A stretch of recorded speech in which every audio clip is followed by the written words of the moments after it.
صباح الفل. وانا قاعد بتمشى النهارده في الطبيعه الخلابه دي، وبتدبر واتفكر في خلق ربنا سبحانه وتعالى، اكتشفت كده، قعدت اقول يعني ازاي الشمس ما شاء الله حاجه بعيده قوي كده ملايين السنين الضوئيه بنحس باثرها المباشر علينا، يعني بنحس بسخونيتها ودفاها عليك مباشره، وهي حاجه بعيده جدا. سبحان الله، بجد سبحان الله والحمد لله على كل النعم دي.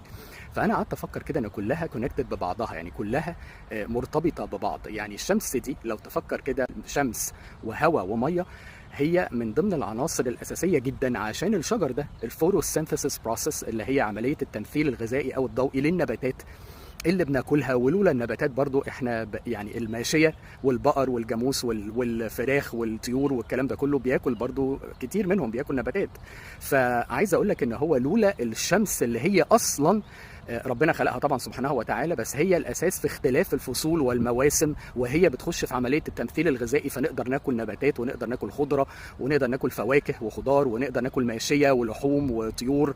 كل ده مرتبط ببعضه. عشان كده العوده للطبيعه بجد بجد بنحس بكونكشن مع الطبيعه احنا كمان، لان لازم تقعد في الشمس. دي هي الفكره بقى، لازم تقعد في الشمس ولازم تقعد تنزل البحر، يعني تنزل ميه حقيقيه مش ميه بول وميه بسين. نقطة تانية مهمة، إننا فينا إحنا شخصيا جزيئات كونية، particles كونية. ربنا سبحانه وتعالى لما خلق سيدنا آدم عليه السلام خلقه من صلصال، من تراب. عشان كده ربنا ذكر في القرآن الكريم ومن التراب وإلى التراب نعود، إن إحنا يعني شخصيا. فعشان كده إحنا لازم يحصل ما بيننا وما بين الأرض، البلانيت إيرث، الإيرث ده تفاعل.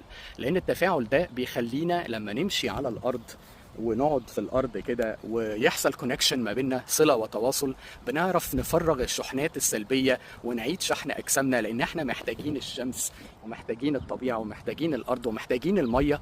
كل ده مهم جدا لينا عشان صحتنا الجسديه والنفسيه الحقيقه.